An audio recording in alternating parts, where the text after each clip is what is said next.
నమస్తే, welcome to Shri paper news. ముందుగా headlines. మాదక ద్రవ్యాల వ్యతిరేక ర్యాలీలో పాల్గొన్న సీఎం చంద్రబాబు నాయుడు. గంజాయి బ్యాచ్ కు సహకరించిన వారికి గుణపాఠం చెప్తానని హెచ్చరిక. ముఖ్యమంత్రి నారా చంద్రబాబు నాయుడుతో కేంద్ర మంత్రి గజేంద్ర సింగ్ షెకావత్ భేటీ. ఆంధ్రప్రదేశ్ లో పర్యాటక రంగం అభివృద్ధికి కేంద్రం సంపూర్ణ మద్దతిస్తుందని స్పష్టీకరణ. వివిధ రకాల ప్రాజెక్టులకు 450 కోట్లు ఖర్చు చేస్తున్నామన్న కేంద్ర మంత్రి గజేంద్ర సింగ్ షెకావత్. ఏడాదిలో 7 పర్యాటక ప్రాజెక్టులకు సహాయం అందించామని వ్యాఖ్య.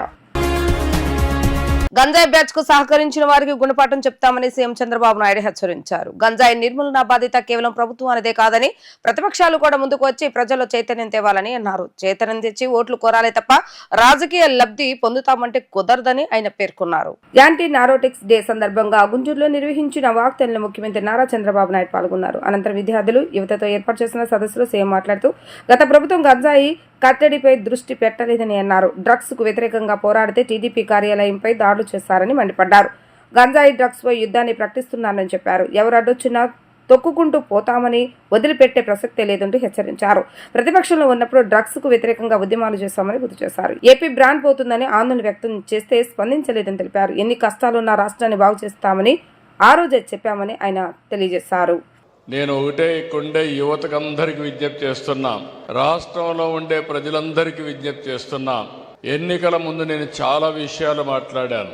నేను ఒక మాట కూడా చెప్పాను, నేను వస్తానే ఎవరైనా రౌడీలు గాని తోక తిప్పితే తోక కట్ చేస్తానని ఆ రోజే చెప్పాను. రాష్ట్రాన్ని, దేశాన్ని నాశనం చేస్తున్నారు. విశాఖపట్నం కేంద్రంగా చేసుకుని ఒక మంచి ప్రాంతాన్ని దెబ్బతీస్తున్నారు.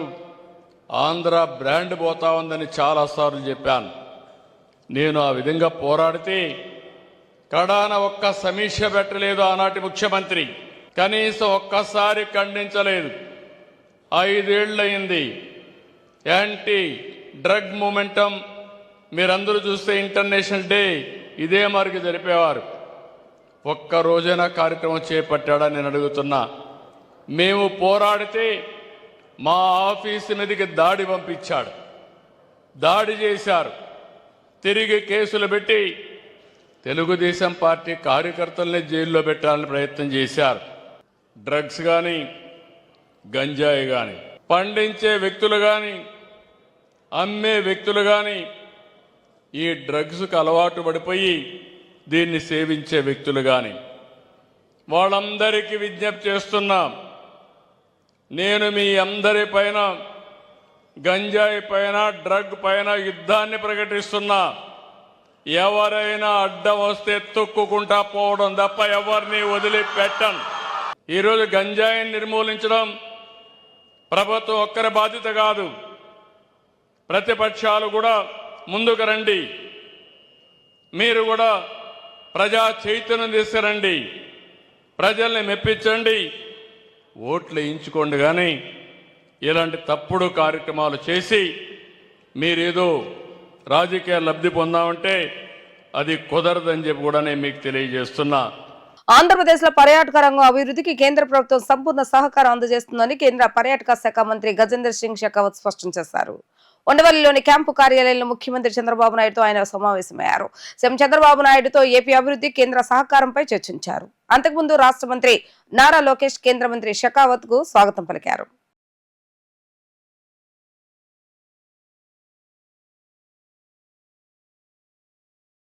ప్రధాని నరేంద్ర మోడీ ప్రణాళికలు, ముఖ్యమంత్రి నారా చంద్రబాబు నాయుడు విజన్ తో ఆంధ్రప్రదేశ్ లో అభివృద్ధి సాగుతుందని కేంద్ర పర్యాటక సాంస్కృతిక శాఖ మంత్రి గజేంద్ర సింగ్ షెకావత్ అన్నారు. రాష్ట్రంలో నీటిపారుదల, పర్యాటక అభివృద్ధికి కేంద్రం పూర్తి సహకారం అందజేస్తుందని తెలిపారు. ప్రాధాన్య క్రమంలో పనులు చేస్తామని, ఏడాదిలో 7 పర్యాటక ప్రాజెక్టులకు సహాయం అందించామని ఆయన స్పష్టం చేశారు.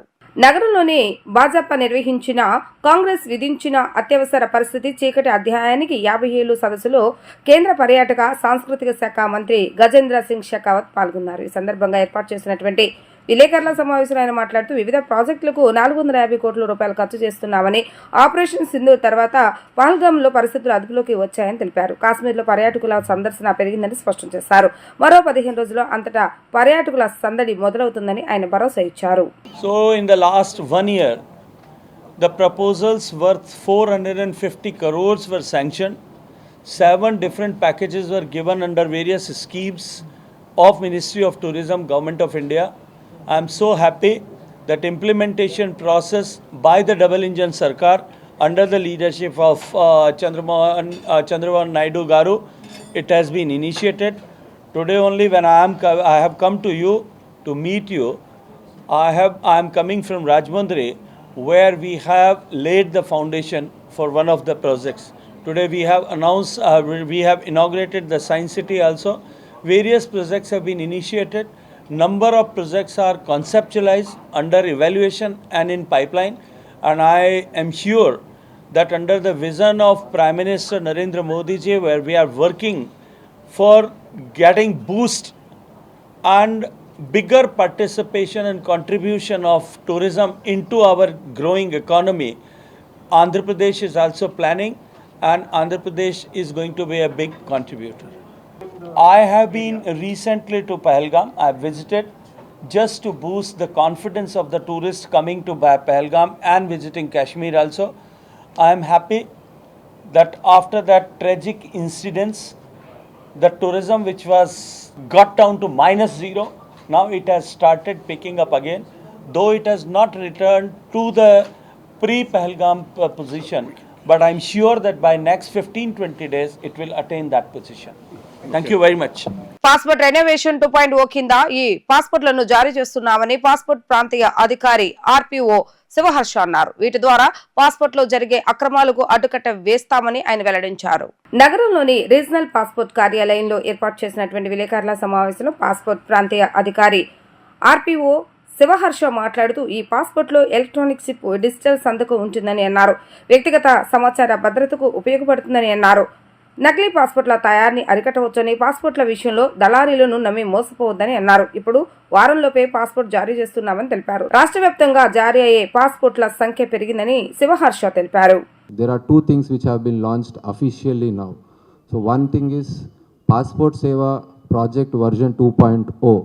అంటే సాఫ్ట్వేర్ పరంగా, బ్యాక్ ఎండ్ పరంగా, సాఫ్ట్వేర్ సర్వీసెస్, పాస్పోర్ట్ సర్వీసెస్ పరంగా ఎంటైర్ సిస్టమ్స్ని అప్గ్రేడ్ చేసి పాస్పోర్ట్ సేవా వర్జన్ 2.0 అనేది అఫీషియల్గా లాంచ్ అయింది across all the passport offices in the country.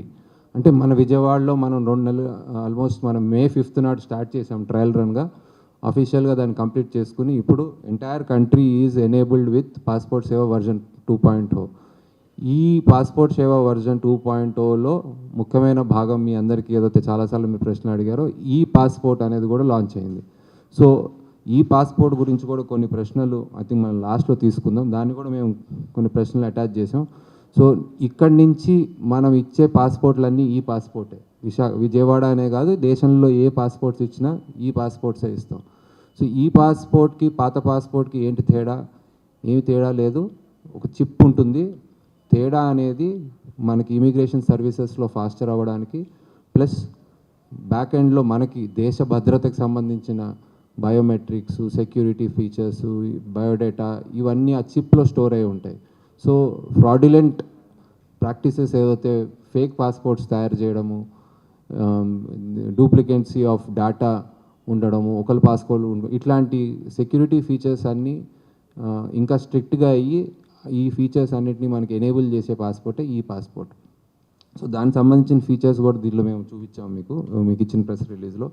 So version 2.0 and ఈ passport project are officially launched by Ministry of External Affairs, including RPO Vijayawada, where from now onwards all the passports printed in Vijayawada, as you are aware that మన దగ్గర ఉన్న కొత్త passport ఆఫీస్లో printing function కూడా మనం చేస్తున్నాం. So all passports are ఈ passports. So ముఖ్యమైన ప్రశ్న మీరందరికీ ఏంటంటే పాత పాస్పోర్ట్స్ అప్లికబుల్ ఉంటాయా లేదా? ఏమి ప్రాబ్లం ఎవరికి ఉండదు. ఇప్పటి నుంచి వచ్చే పాస్పోర్ట్స్ మాత్రమే ఈ పాస్పోర్ట్. అన్ని వ్యాలిడ్ పాస్పోర్ట్స్ వ్యాలిడ్గానే ఉంటాయి. ఎవరు ఏమి టెన్షన్ పడాల్సిన అవసరం లేదు. పెద్ద మార్పు ఏమి ఉండదు. It is only a security feature for ఈ passport where the services are being digitalized as well as securitized. Yoga చేసి మోడీ తృప్తి పడితే సరిపోతుందా? ఆంధ్ర రాష్ట్ర ప్రజలు తృప్తి పడేలా ఒక ప్రకటన అయినా మోడీ చేస్తారని ఏపీసీసీ చీఫ్ వైఎస్ షర్మిలారెడ్డి అన్నారు.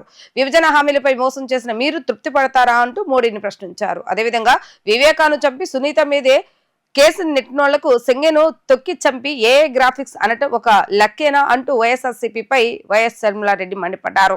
వివేక హత్య విషయంలో సిబిఐ అన్ని ఆధారాలు చూపుతుంటే సునీత చంపింది అనేటోళ్లకు టైర్ల కింద తొక్కి గ్రాఫిక్స్ అనక ఏమంటారంటూ ఆమె ప్రశ్నించారు. రాష్ట్ర రాజకీయాలు దారుణంగా ఉన్నాయని, ఉన్న పార్టీలన్నీ మోడీ తొత్తులుగానే మారి అందరూ మోడీ జపం చేస్తున్నారని ఆమె ఆక్షేపించారు. విజయవాడ నగర ఎన్టీఆర్ జిల్లా కాంగ్రెస్ పార్టీ విస్తృత స్థాయి సమీక్ష సమావేశం గాంధీనగర్లోని శ్రీరామ ఫంక్షన్ హాల్లో నిర్వహించారు. నగర కాంగ్రెస్ పార్టీ అధ్యక్షుడు నరహశెట్టి నరసింహారావు నేతృత్వంలో జరిగిన ఈ సమావేశానికి ముఖ్య అతిథిగా హాజరైన ఆంధ్రప్రదేశ్ కాంగ్రెస్ పార్టీ అధ్యక్షులు వైఎస్ షర్మిలారెడ్డి కాంగ్రెస్ పార్టీ బలోపేతానికి తీసుకోవాల్సిన చర్యలపై పార్టీ శ్రేణులకు దిశానిర్దేశం చేశారు. సమావేశానికి ముందుగా విలేకరుల సమావేశంలో వైఎస్ షర్మిలారెడ్డి మాట్లాడుతూ మోడీకి యోగా మీద ఉన్న ప్రేమ ఆంధ్ర రాష్ట్ర ప్రజల మీద లేదని అన్నారు. ఆంధ్ర రాష్ట్రంలో యోగా చేస్తే తృప్తిగా ఉందంటూ మోడీ మాట్లాడిన తీరును తప్పుపట్టారు. యోగా చేసి తృప్తిపడి ఒక్క హామీ అయినా ఇచ్చారా అంటూ ప్రశ్నించారు. మీరిచ్చిన హామీల మీద ఆంధ్ర రాష్ట్ర ప్రజలకు తృప్తిగా లేరని అన్నారు. ప్రత్యేక హోదా అని మోసం చేశారని, ఢిల్లీని మించిన రాజధాని కడతాం అన్నారే తప్ప ఆచరణ శూన్యమని అన్నారు. ఇప్పుడు నిధులు కాదు అప్పులు ఇస్తున్నారని అన్నారు. బీజేపీ మోసాల మీద బాబు, పవన్, జగన్ కనీసం స్పందన లేదని అన్నారు. బీజేపీకి ఊడిగం చేస్తున్నారని అన్నారు. బాబు, పవన్ కూటమి పార్టీ మోసం చేసిన బీజేపీతో పొత్తు పెట్టుకున్నారని, జగన్ పెట్టుకుంది అక్రమ పొత్తు అని అన్నారు. ప్రజల సమస్యల మీద మాట్లాడే హక్కు జగన్కి లేదని, 5 ఏళ్ల అధికారంలో ఉండి మద్యం మాఫియా నడిపించాడని అన్నారు. రైతులను నట్టేట ముంచారని తెలిపారు. వివేక బాబాయ్ని హత్య చేసి సునీత మీద తోసేస్తారని, ఇప్పుడు సింగిను చంపి ఏ అంటున్నారని అన్నారు. బాబాయ్ని చంపి సునీత మీద నెట్టేసిన వాళ్లకు సింగయ్య మృతి మీద అబద్ధాలు చెప్పడం ఒక లెక్క అంటూ ఎద్దేవా చేశారు. ముఖ్యంగా ఈరోజు రాష్ట్ర రాజకీయాలు చూసుకుంటే ఎంత దారుణంగా ఉంది అంటే, ఉన్న పార్టీలన్నీ మోడీ గారి తొత్తు పార్టీలే. వైసీపీ అయినా, తెలుగుదేశం అయినా, జనసేన అయినా, వాళ్ళ నాయకులైనా ఈరోజు అందరూ మోడీ గారి జపంలోనే ఉన్నారు. మోడీ గారు ఇటీవల మన రాష్ట్రానికి వచ్చారు యోగా కోసం. మోడీ గారికి యోగా మీద ఉన్న శ్రద్ధ ఆంధ్ర రాష్ట్ర ప్రజల మీద లేదు. మోడీ గారిని ఎవరు అడిగారో కానీ ఆయనే వచ్చి యోగా చేస్తే తప్ప ఆంధ్ర రాష్ట్రంలో ఎవరు యోగా చేయరేమో, ఆయనే స్వయంగా వచ్చి ఈ కార్యక్రమం చేయటం జరిగింది. పైగా మోడీ గారు ఈరోజు పేపర్లో చూస్తే, మోడీ గారు దేశమంతటిలో కంటే ఆయనకు ఆంధ్ర రాష్ట్రంలో ఈ యోగా కార్యక్రమంలో పాల్గొంటే చాలా తృప్తిగా ఉంది అట. చాలా సంతోషం సార్, మీకు చాలా తృప్తిగా ఉంది. మరి ఆంధ్ర రాష్ట్ర ప్రజల తృప్తి గురించి ఏమిటో కూడా మోడీ గారు సమాధానం చెప్పాలి. యోగా కోసం రమ్మని ఎవరు అడగలేదు, ఆయన చేతులు ఊపుకుంటూ వచ్చారు మోడీ గారు, యోగా చేశారు, బాగానే ఉంది. కానీ ఆంధ్ర రాష్ట్రానికి ఇచ్చిన విభజన హామీలలో ఏ ఒక్క హామీ గురించి అయినా మోడీ గారు మాట్లాడి వెళ్ళారా అంటే ఒక్క మాట కూడా ఆంధ్ర రాష్ట్ర ప్రజలకు భరోసా కలిగించేదిగా లేనే లేదు. రాజశేఖర రెడ్డి గారి కొడుకై ఉండి, రాజశేఖర రెడ్డి గారు బీజేపీ పార్టీని ఎంతగా వ్యతిరేకించారో కల్లారో చూసి కూడా జగన్మోహన్ రెడ్డి గారు మెడలు వంచి ప్రత్యేక హోదా తెస్తాను అని అధికారంలోకి వచ్చిన జగన్మోహన్ రెడ్డి గారు మోడీకి దత్తపుత్రుడిగా మారాడు. అప్పటి నుంచి ఇప్పటి వరకు మోడీతో అక్రమ పొత్తే పెట్టుకున్నారు. ఇక చంద్రబాబు గారు, పవన్ కళ్యాణ్ గారు అయితే ఏకంగా కూటమే కట్టారు. రాత్రి పడ్డ గోయిలోనే మళ్ళీ పగలు పడ్డానికి సిద్ధపడ్డారు. ఇంతకుముందు టర్మ్లో కూడా మోడీ గారు మనకు ఏ వాగ్దానాలు నిలబెట్టుకోలేదు. ఇప్పుడు కూడా నిలబెట్టుకునే అవకాశం ఏదైనా ఉందా అంటే ఏది కనిపించటం లేదు. యోగా చేస్తాడా, వచ్చాడట, యోగా చేశాడట, పోయాడట. ఎందుకు వచ్చారు, ఎందుకు పోయారు, ఎవరు రమ్మన్నారు, మాకు ఏం ఒరిగింది మీరు యోగా చేస్తే? ఇన్కన్వీనియన్స్ తప్ప. విశాఖపట్నంలో 5 సంవత్సరాలలో ఏ ఒక్కరోజు ప్రజల ముందుకు వచ్చింది లేదు, ప్రజలకు సమాధానం చెప్పింది లేదు, ప్రజల ఇబ్బందులు కనుక్కునింది లేదు. 5 సంవత్సరాలు ప్రజలకు కాదు కదా, కనీసం వాళ్ళ లీడర్లకే అందుబాటులో లేడు. ఇక కార్యకర్తలకైతే అసలు జగన్ రెడ్డి ముఖమే మర్చిపోయారు వాళ్ళు. ఇప్పుడు జగన్మోహన్ రెడ్డి గారి 2.0లో మళ్ళీ నేను చూపిస్తాను, నా ముఖం చూపిస్తాను అని చెప్తున్నారు. వాళ్ళే నమ్మే పరిస్థితుల్లో లేరు. ఆయన ఏ కారణం చేత బయటికి వచ్చినా, దానికి ఏ పేరు పెట్టినా, దానికి అసలు పేరైతే బల ప్రదర్శన యాత్రే. ఎందుకంటే ఏ ప్రోగ్రాం చేసినా ఆఖరికి బెట్టింగ్ వాడు బెట్టింగ్ చేసి ఒకడు చచ్చిపోతే వాడికి విగ్రహం పెట్టడం అంట. ఆ విగ్రహం పెట్టిన దానికి వైసీపీ అధినేతగా ఈయన వెళ్ళడమట. అది కూడా 100 మందికి పర్మిషన్ ఇస్తే ఈయన 1000 మందితో పోవడమట. అది కూడా ఒక బల ప్రదర్శన కోసమే. ఇలా ఏం చేసినా బల ప్రదర్శన కోసమే చేస్తున్నారు జగన్మోహన్ రెడ్డి గారు. ఆ ప్రయత్నంలోనే నిన్న 2 ప్రాణాలు పోయాయి. ఒకరైతే మరీ ఘోరంగా టైర్ కిందనే పడి, జగన్మోహన్ రెడ్డి గారి కార్ టైర్ కిందనే పడి ఆయనను పక్కకు లాగేసి కనీసం ఆయనను పట్టించుకోకపోతే ఆ ప్రాణం కొంతసేపు అల్లాడి పోయింది, చనిపోయాడు. ఇవి మళ్ళీ మళ్ళీ జరగకుండా ఉండాలి అంటే ఈ బల ప్రదర్శన యాత్రలని నిషేధించాలి. మొత్తానికే జగన్మోహన్ రెడ్డి గారు ఈ బల ప్రదర్శన యాత్రలు చేయటానికి వీల్లేదు అని ఆంక్షలు పెట్టాల్సిన అవసరం ఉంది. వివేకానంద రెడ్డి గారి హత్య చేసింది స్వయాన అవినాష్ అని సిబిఐ సాక్ష్యాలతో సహా, గూగుల్ మ్యాప్స్తో సహా హత్య చేసిన వాళ్ళు అవినాష్ రెడ్డి వాళ్ళ ఇంటికి వెళ్ళారు అని సాక్ష్యాలు చూపినా, హత్య చేసిన వాళ్ళు ఫోన్ కాల్ రికార్డ్స్లో అవినాష్ రెడ్డితో వాళ్ళ నాన్నతో మాట్లాడినారు అని చెప్పినా, సిబిఐ, నేను చెప్పడం కాదు, సిబిఐ దర్యాప్తు చేసి మరి ఇన్ని సాక్ష్యాలు బయట పెట్టినా కూడా అవినాష్ చేయలేదు, సునీత చంపించిందని చెప్పేవాళ్ళు వాళ్ళకి ఇది చెప్పడం ఓ లెక్క. అంతర్జాతీయ మత్తు పదార్థాల వ్యతిరేక దినోత్సవం సందర్భంగా మాదక ద్రవ్యాల జోలికి వెళ్లొద్దు, భవిష్యత్తు నాశనం చేసుకోవద్దు, మత్తు పదార్థాలపై అవగాహన కల్పిద్దాం, మత్తు వల్ల నాశనమై జీవితాలను కాపాడుకుందాం అంటూ సెంట్రల్ నియోజకవర్గం తెలుగుదేశం పార్టీ ఆధ్వర్యంలో అవగాహన ర్యాలీ నిర్వహించారు. టీడీపీ కార్యాలయం వద్ద నుంచి జరిగిన ఈ అవగాహన కార్యక్రమంలో ముఖ్య అతిథిగా ప్రభుత్వ విప్ సెంట్రల్ నియోజకవర్గ శాసనసభ్యులు బోండా ఉమామహేశ్వరరావు పాల్గొన్నారు. ఈ సందర్భంగా ఎమ్మెల్యే బోండా ఉమా మాట్లాడుతూ, నియోజకవర్గంలో యువత భవిష్యత్తు కోసం మనమందరం కలిసికట్టుగా పనిచేయాలని, డ్రగ్స్ లాంటి వ్యసనాలు యువతను మానసికంగా శారీరకంగా నాశనం చేస్తున్నాయని అన్నారు. ఈ సమాజాన్ని పట్టి పీడిస్తున్న ప్రజలను, ప్రధానంగా యువత విద్యార్థులు పట్టి పీడిస్తున్న మాదక ద్రవ్యాలను నిషేధించాలని అన్నారు. గత 5 సంవత్సరాల్లో జగన్మోహన్ రెడ్డి ప్రభుత్వం మాదక ద్రవ్యాలను అరికట్టడంలో పూర్తిగా వైఫల్యం చెందిందని, గంజాయి, హెరాయిన్, కొకెన్ లాంటి మాదక ద్రవ్యాల వలన అలవాటు పడిన ప్రజల జీవితాలు ఆర్థికంగా చిన్నాభిన్నమయ్యాయని అన్నారు. మాదక ద్రవ్యాల నిషేధానికి టీడీపీ ప్రభుత్వం చర్యలు చేపట్టిందని అన్నారు. గత 5 సంవత్సరాల వైసీపీ పరిపాలనలో ఇష్టారీతిన గంజాయి మరి ఆనాడు పార్టీ నాయకులు కానీ వైసీపీ ప్రభుత్వంలో ఇష్టారీతిన గంజాయి వాడకం పెరిగిపోయింది. దానివల్ల యువత భవిష్యత్తు దెబ్బతింటా ఉంది.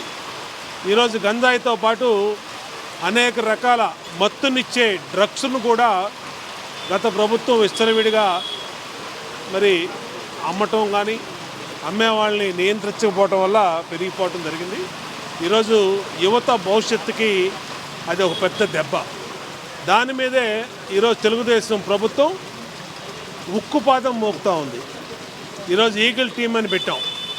డ్రోన్స్ ద్వారా అటు గంజాయి పంటని నాశనం చేస్తున్నాం, ఇలాగ గంజాయి డ్రగ్స్ని ఎవరన్నా ట్రాన్స్పోర్ట్ చేస్తూ ఉంటే, ఎవరన్నా అమ్ముతూ ఉంటే వాళ్ళ మీద కూడా చర్యలు తీసుకుంటా ఉన్నాం. ముఖ్యంగా యువతకి, తల్లిదండ్రులకి విజ్ఞప్తి చేస్తూ ఉన్నాం, డ్రగ్స్కి దూరంగా పిల్లల్ని ఉంచండి, డ్రగ్స్ బారిన పడకుండా పిల్లల్ని కాపాడండి. ఎక్కడికక్కడ ఈ రిహాబిలిటేషన్ సెంటర్లు కూడా పెద్ద ఎత్తున ప్రభుత్వం తరఫున ప్రోత్సహిస్తూ ఉన్నాం, కౌన్సిలింగ్ ఇస్తూ ఉన్నాం, రిహాబిలిటేషన్ సెంటర్లు కూడా పెడతా ఉన్నాం. ఎందుకంటే ఎవరైనా డ్రగ్స్ బారిన, డ్రగ్స్ అలవాటు పడిన వాళ్ళకి మళ్ళా దాన్ని ఏ విధంగా దాని నుంచి బయటకు తీసుకురావాలనేది ప్రభుత్వం యొక్క ఆలోచన. ఇవాళ పోలీసులు ఎక్కడికక్కడ సమర్థవంతంగా పనిచేస్తూ ఉన్నారు. విజయవాడ కమిషనర్ ఎట్లయితే ఈ కమిషనర్ రాజశేఖర్ బాబు గారు వచ్చిన తర్వాత డ్రోన్స్ ద్వారా మానిటరింగ్ పెట్టారు. పెద్ద ఎత్తున ఒక 4 కిలోమీటర్లు 5 కిలోమీటర్ల దూరంలో డ్రోన్స్ను పంపించి ఎవరైనా యువకులు కానీ లేదంటే మరొక వ్యక్తులు కానీ గంజాయి కానీ డ్రగ్స్ ద్వారా కానీ ఏదైనా అరాచకం చేయాలని చూస్తూ ఉంటే వాళ్ళని ఇమ్మీడియట్గా వెళ్ళి అరెస్ట్ చేయటం, కస్టడీలో తీసుకోవటం, కౌన్సిలింగ్ చేయటం కూడా చట్టపరమైన చర్యలు కూడా తీసుకోవడం జరుగుతుంది. అంటే మేము పిల్లలకి, ఈ బారిన పడినటువంటి వ్యక్తులకి హెచ్చరిస్తూ ఉన్నాం, దయచేసి మీ జీవితాలను నాశనం చేసుకోవద్దు. కఠినమైన పోలీసు వ్యవస్థ రాష్ట్రంలో పనిచేస్తుంది, విజయవాడ నగరంలో కమిషనరేట్లో పనిచేస్తుంది. మీరు కనుక డ్రగ్స్ కేసులో దొరికితే మీకు బెయిల్ కూడా దొరకదు. మీ ఆరోగ్యాలు పాడు చేసుకోవద్దు, చట్టంలో మీ కుటుంబ పరువు పోగొట్టుకోవద్దు, అలాగే మీరు కూడా ఇబ్బంది పడొద్దని చెప్పి యువతకు సూచిస్తూ ఉన్నాం. వాహనంలో అరల కింద గంజాయి దాచి చెన్నైకి తరలిస్తున్న ఇద్దరు తమిళులను ఎన్టీఆర్ జిల్లా పోలీసులు అరెస్టు చేశారు. 200 కిలోల సరుకును స్వాధీనం చేసుకున్నారు. 15 లక్షల రూపాయల విలువైన గంజాయితో పాటు వాహనాలను స్వాధీనం చేసుకున్నారు. గంజాయి గుచ్చును రట్టు చేసిన కృష్ణలంక ఎస్ఐ భానుప్రసాద్ ఇతర సిబ్బందిని సిపి అభినందించారు.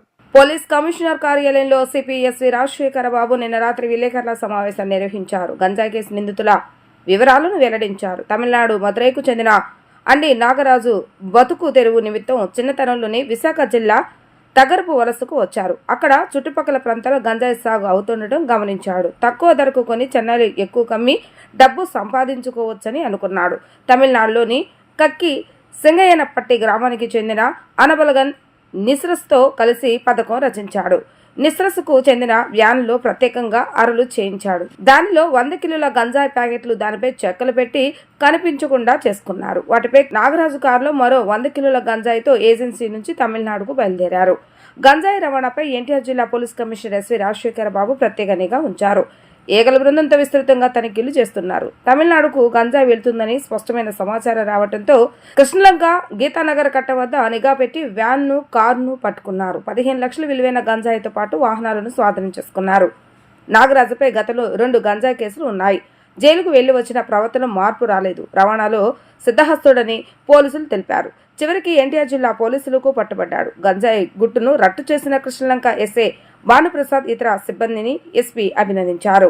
ఒక ఇంపార్టెంట్ ఇంటర్సెప్షన్ జరిగింది. ముఖ్యంగా గంజా విశాఖపట్నం ఏజెన్సీ నుంచి తమిళనాడుకి తీసుకొని పోతున్న క్రమంలో మనము ఒక ఇంటర్సెప్ట్ చేసి అంటి నాగరాజు అనే వ్యక్తిని, అదేవిధంగా తమిళనాడు రాష్ట్రం ఉత్తమ పలయాన్ కక్కి సింగయ్యనపట్టి గ్రామానికి చెందిన అనబలగన్ సిన్రసు అనే అతని ఇద్దరిని కూడా ఈరోజు పట్టుకోవడం జరిగింది. ముఖ్యంగా ఈ నాగరాజు అనే అతను తమిళనాడులో మదురై గ్రామానికి చెందిన వ్యక్తి, కానీ బతుకు తెరువు కోసం తగరపు వలస వచ్చి జీవిస్తున్నాడు.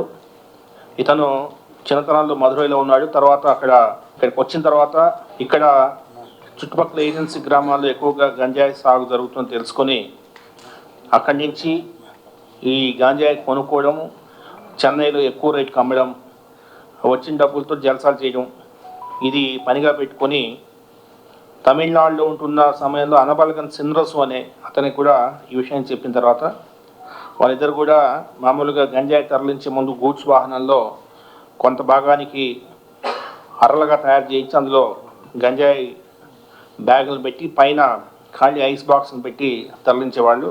అలాగా చేస్తున్న క్రమంలో పోలీస్ శాఖ ఎన్టీఆర్ జిల్లా పోలీస్ కమిషనరేట్ ఈరోజు గీతానగర్ కట్ట సమీపంలో మన కృష్ణలంక సబ్ ఇన్స్పెక్టర్ శ్రీ భానుప్రసాద్ గారు వారి సిబ్బంది కలిసి ఈరోజు 100 kgs గంజా ఒక గూడ్స్ వాహనంలో ఉంది, అదేవిధంగా 100 kgs గంజా ఒక కారులో ఉంది. ఈ రెండింటిని ఈరోజు సీజ్ చేయడం జరిగింది. ముఖ్యంగా ఎన్టీఆర్ జిల్లా పోలీస్ కమిషనరేట్ గత కొంతకాలంగా దీని మీద గంజా మీద ఉక్కుపాతం మోపుతా ఉంది. ఇంతవరకు ఈ సంవత్సరం ఇంతవరకు కూడా 57 కేసెస్ మనం రిజిస్టర్ చేయడం జరిగింది. 989 కేజీలు గంజా పట్టుకోవడం జరిగింది. 31 వెహికల్స్ పట్టుకోవడం జరిగింది. అదేవిధంగా 142 మందిని అరెస్ట్ చేయడం జరిగింది. ఇంద్రకీలాద్రిపై కనకదుర్గముని పశ్చిమ నియోజకవర్గ ఎమ్మెల్యే సుజనా చౌదరి కుటుంబ సభ్యులు దర్శించుకున్నారు. ఆయనకు ఆలయ మర్యాదలతో ఎమ్మెల్యే సుజనా చౌదరికి దేవాదాయ శాఖ అధికారులు, ఆలయ ఈవో సేనా నాయక్ స్వాగతం పలికారు.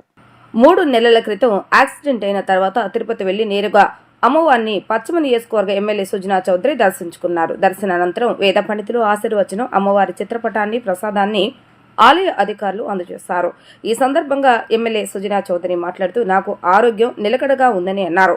ఈరోజు ఉదయం తిరుపతి దర్శనం చేసుకుని కొల్లాపూర్ దర్శనం అనంతరం అమ్మవారిని దర్శించుకోవడం ఆనందంగా ఉందని తెలిపారు. జూలై 7, 8, 9 శాకాంబరి ఉత్సవాలను ఘనంగా నిర్వహిస్తున్నామని దేవాదాయ మంత్రి రామనారాయణ రెడ్డితో మాట్లాడతానని ఆయన స్పష్టం చేశారు. తిరుపతి తిరుమలలో వెంకటేశ్వర స్వామి గారి దర్శనం చేసుకొని తర్వాత కోలాపూర్లో మహాలక్ష్మి గారి దర్శనం చేసుకొని మళ్ళీ అమ్మవారి దర్శనం కోసం రావడం జరిగింది. 3 చోట్ల కూడా చాలా బ్రహ్మాండంగా దర్శనాలు జరిగింది. ప్రజలందరూ కూడా సుభిక్షంగా ఉండాలని చెప్పి, అందులో నేను ఒకటిగా ఉండాలి, తర్వాత ప్రజలకు ఇంకా ఎక్కువ సేవ చేసే అవకాశాలు ఇవ్వాలని భగవంతుడిని మనస్ఫూర్తిగా కోరుతున్నాను. చాలా బాగుంది. ఇక రేపు శనివారం నాడు రామనారాయణ రెడ్డి గారి ఆధ్వర్యంలో, మన దేవాదాయ శాఖ మంత్రి గారి ఆధ్వర్యంలో శనివారం నాడు ఉదయం ఒక మీటింగ్ పెట్టాం. ఆ మీటింగ్లో డిస్కస్ చేసి ఉత్సవాలు ఇంకా బ్రహ్మాండంగా చేయడానికి అన్ని ప్లాన్లు వేస్తాం. వార్తలు ముగించే ముందు హెడ్లైన్స్ మరొకసారి. మాదక ద్రవ్యాల వ్యతిరేక ర్యాలీలో పాల్గొన్న సీఎం చంద్రబాబు నాయుడు. గంజాయి బ్యాచ్ కు సహకరించిన వారికి గుణపాఠం చెప్తానని హెచ్చరిక. ముఖ్యమంత్రి నారా చంద్రబాబు నాయుడుతో కేంద్ర మంత్రి గజేంద్ర సింగ్ షెకావత్ భేటీ. ఆంధ్రప్రదేశ్లో పర్యాటక రంగం అభివృద్ధికి కేంద్రం సంపూర్ణ మద్దతిస్తుందని స్పష్టీకరణ. వివిధ రకాల ప్రాజెక్టులకు 450 కోట్లు ఖర్చు చేస్తున్నామన్న కేంద్ర మంత్రి గజేంద్ర సింగ్ షెకావత్. ఏడాదిలో 7 పర్యాటక ప్రాజెక్టులకు సహాయం అందించామని వ్యాఖ్య. ఇవి రోజు వార్తా విశేషాలు. మరలా తిరిగి ప్రసారమయ్యే వార్తలు మళ్ళీ కలుద్దాం. అంతవరకు సెలవు. నమస్కారం.